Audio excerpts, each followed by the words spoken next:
Shavua Tov. We commenced a new Sefer, a new book in our Torah readings today, the book of Exodus, Sefer Shmot. To stand barefoot in the desert. What an evocative image. It creates a feeling of peace and spirituality and wonder. And it is that experience that we should try to incorporate in our daily lives. At least 3 times a day we have an opportunity, so to speak, to stand barefoot in the desert. It was Moses who stood barefoot in the desert in front of the burning bush, and that experience perhaps is what created him, is what made him the most wonderful person who ever walked this earth, the lawgiver who communed with God and brought about the exodus from Egypt and changed the way the world is. That experience of standing barefoot in the desert at the burning bush may be the moment when it all really happened. But we need to understand exactly what that moment meant and what we can learn from it. Now, Moses, as we recall, has fled Egypt after he killed the Egyptian, and he is now staying with Yitro, the high priest of Midian, and he's shepherding his flocks, and he wanders his way through the desert to the mountain of God, which is Mount Sinai. And it is there that he sees the wondrous sight of the burning bush engulfed in flames, yet not being consumed. Moses says to himself, I have to see why this bush is not being consumed.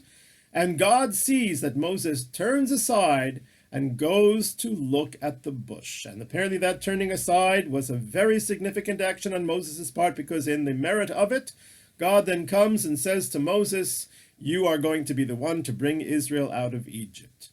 Now, one could ask, I would think that most anyone who would see a bush burning in the desert, forget about being consumed or not, would want to see more of that. And if it's not being consumed, then certainly we would all go and take a look. So why was Moses' curiosity, which is natural, so significant? How was he looking at that bush differently than everyone else might? And then when he stands in front of the bush, God says to him, take off your shoes, the earth you are standing upon is holy. What is the significance of this action, of being barefoot, standing on the sand, the pebbles, the thorns, in the desert, in front of that burning bush? Why is that necessary to enhance this experience that Moses is now going through? And what can we learn from that? Thirdly, Moses then begins to interrogate God. Now, that's unusual. Now, if a commander in an army would give a subordinate an order and say, go and do this, that, the other thing, the subordinate would say, yes, boss, yes, sir, whatever, yes, ma'am, whatever the appropriate rank is, and go and do it. They wouldn't start to interrogate the one who's giving the order. Why? What do you mean? How's it going to work? But that's exactly what Moses does. That's unusual. Why does he get away with that?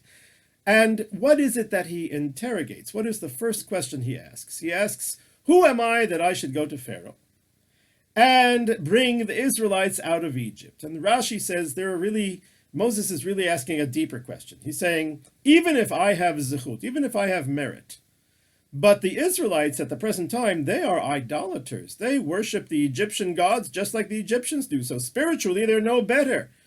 In what merit will they be redeemed? What have they done to deserve being saved? A legitimate question. And so God answers Moses, when you bring them out from Egypt, they shall serve me on this mountain. They are going to receive the Torah. In other words, a future zechut, a future merit. Since when does a future merit work? In the story of Ishmael, who was sent away by Abraham, Ishmael is saved because he's a little boy crying and thirsting in the desert. And God says, I see the young child, Ba'asher Husham, as he is now. And God is judging Ishmael as he was then. Ishmael was going to grow up to be a bad person. So maybe when he was grown up, he wouldn't have been saved because he'd be a bad person. But as a baby, he was innocent. He was a tzaddik. He was a righteous one. So therefore, he deserved to be saved. So it should follow now, not the future. What does a future merit mean? And it becomes even more poignant when we consider this idea of future merit. And we look at the story of Moses and that Egyptian whom he had killed. Moses had gone forth from the palace. This is previous. And he had seen an Egyptian to see what was happening to his brethren, the Hebrews. He knew he was a Hebrew. There was no secret there. And to see what was happening to them. And he sees an Egyptian dealing lethal blows to a Hebrew. Moses looks this way and that way, sees there is no person there, and slays the Egyptian. Now, when we say Moses looked this way and that way and saw there is no person there, the simple explanation is he was checking to make sure there are not going to be any witnesses. Nobody's going to see this, so nobody will squeal and I won't get in trouble. Of course, Moses never counted on the Hebrew that he was saving being the one to squeal, but that's a separate discussion.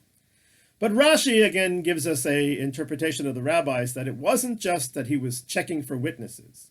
He was using his prophetic vision on that Egyptian, and he was looking to see, is this Egyptian going to have a descendant who is going to be a tzaddik, a righteous person, and who will join with the Jewish people and accept the Torah?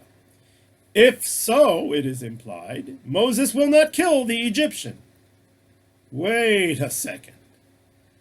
There is a law, the law of Rodef, of the one in murderous pursuit. If you see somebody chasing someone else with intent to kill them, you have the right and the responsibility to kill the pursuer and save the pursued. You don't start asking, is the pursuer a nice person or not? Certainly not, is he going to have a great-great-grandchild who's going to be a tzaddik? That shouldn't be a factor at all. You have to save the one who is being beaten to the point of death. What is Moses concerned about whether this person is going to have a righteous descendant or not? It seems to be totally strange. And there you have, again, a future merit in a current situation that is quite surprising. So what is that all about? There are more questions to ask, but let's suffice with these three. The significance of the turning aside of Moses to look at the bush, the significance of standing barefoot, and the idea of a future merit being the reason why the Israelites deserve to be redeemed. I think there are two parts of the equation in this story that can be most elucidating. One of them is Moses, and one of them is the desert. Moses. Here was a person who was described in the Torah as being the most humble man on earth. He was very humble, more than any other human being. A person who is humble knows that they don't know, understands that they don't understand, and therefore he is completely open to knowing and to understanding. He has no preconceived notions. He wishes, though, to understand and to know everything that is possible.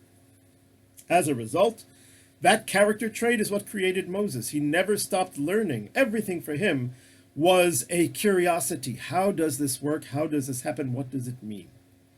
Combine that with element number two, the desert. The desert is built for spirituality. It's built for connecting to God. The word midbar has in Hebrew, the Hebrew letters, mem, dalet, bet, resh, which also can spell midaber. He speaks.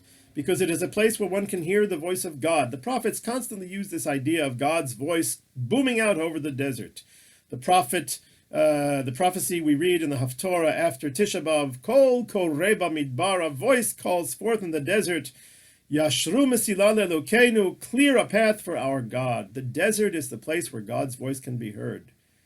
In the desert, you have the most simple elements of this world. You have earth, sand, dirt, rocks, thorns, scrub brush, the basics, so that there can be some survival. After all, Moses was a shepherd. He did bring his flocks there, so there must have been some bushes for them to eat, to gain nourishment from. And there is lots and lots of heaven. And there's lots and lots of wind. Wind, by the way, in Hebrew is ruach, which is the same word for spirit. It is a place of tremendous spirituality. Combine somebody who wishes to understand the secrets of creation, of the world, with a place where they can achieve unparalleled connection to God and spirituality, and you have a very powerful combination.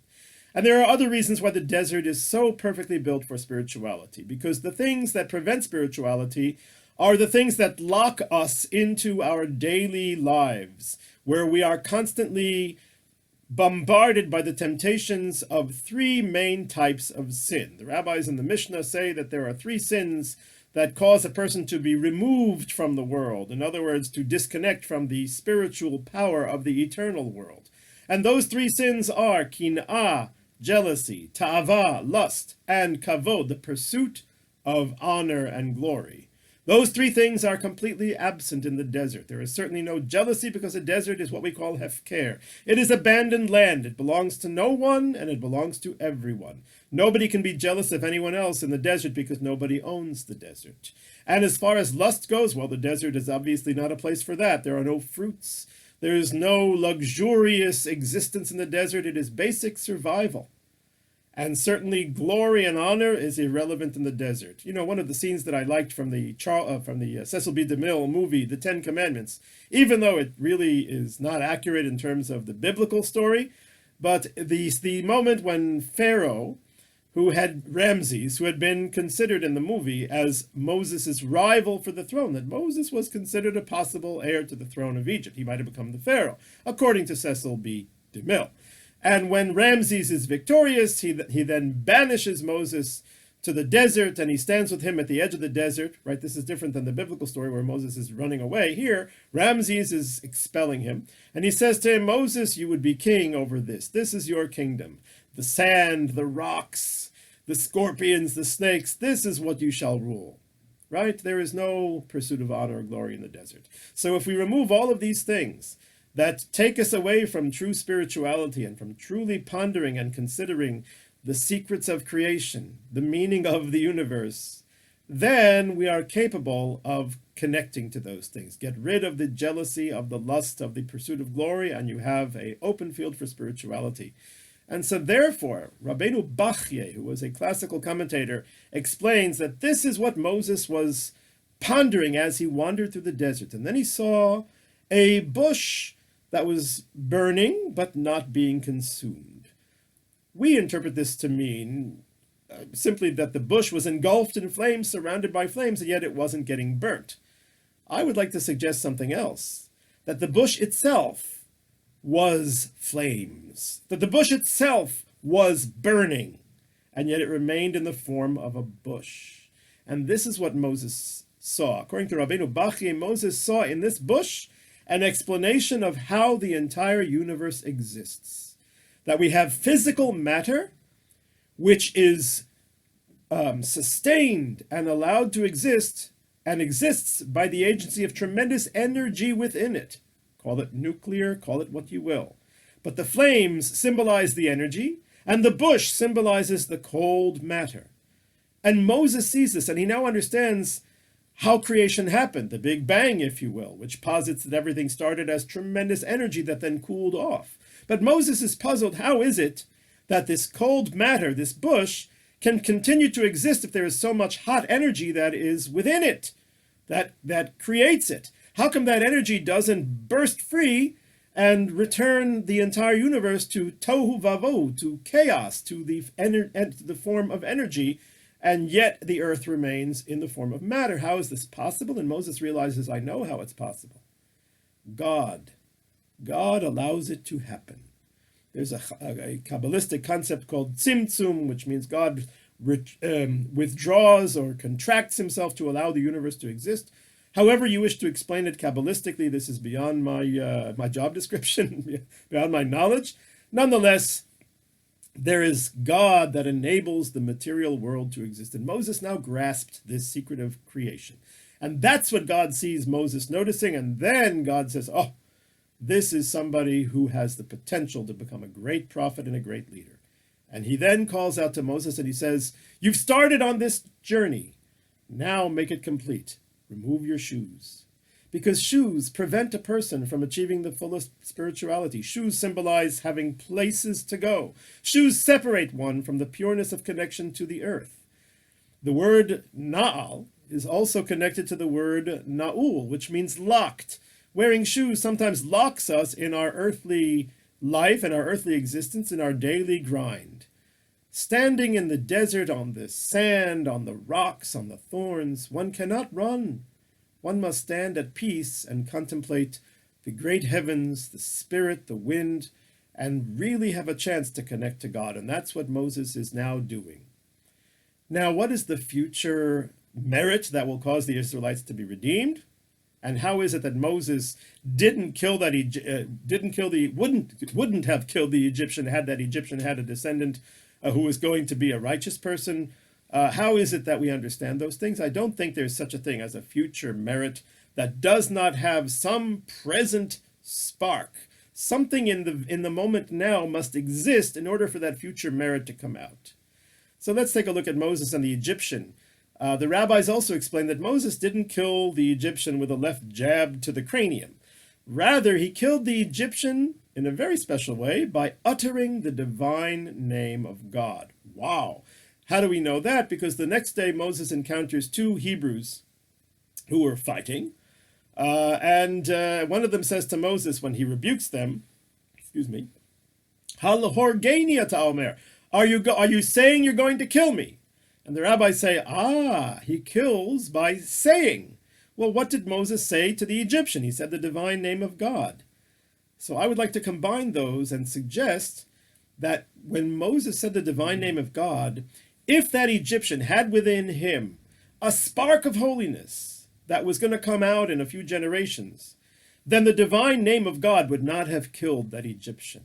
When that Egyptian would have heard the divine name in God, perhaps that name would have caused that spark inside him to shine brighter, and he would have spared the Israelites. So it was not necessary to kill the Egyptian if there had been that good within him. But when Moses said the divine name of God, it was testing to see if that Egyptian had any holiness in him whatsoever. And since he did not, the experience of hearing that name caused his soul to depart from his body. So therefore, one could say the same thing by the Israelites. Yes, they may be idolaters because they're slaves in Egypt. But if you were to take them to this mountain, to this place, to this desert, and cause them to stand here in silence, they will be just like you, Moses. They will ask the questions about the creation of the world, the meaning of existence. They will understand about God. And then they will themselves hear, just as you hear, the voice of God speaking to them, as indeed happened at Mount Sinai. So that is the merit. In other words, they have within them the same character trait that you had, a desire, a thirst to understand the meaning of life and to understand just who God is and how this universe is supposed to work. And if you take them out of the slavery and put them here, within just 7 weeks, they will all of a sudden rise up to the level of prophecy that you have touched. They will touch it too. And so therefore we have an opportunity 3 times a day as we say our daily prayers to stand barefoot in the desert, as it were, to connect to God, to disconnect from our daily life. No, we don't take off our shoes, and no, we don't have to go out into the yard where the floor is uneven. Prayer, say the rabbis, is dvarim ha'omdim berumo shel olam, are things that stand at the heights of the world. So if we can, in our mind, disconnect from all of the petty jealousies and lusts and desires of glory and respect and what other people say and what other people think, if we can disconnect from all of those things for the moments that we say prayer, then we can taste and have a touch of that experience. We can touch and have a taste of that experience of standing barefoot by the burning bush, and that lifts us up to live life on a higher plane. Shavua Tov.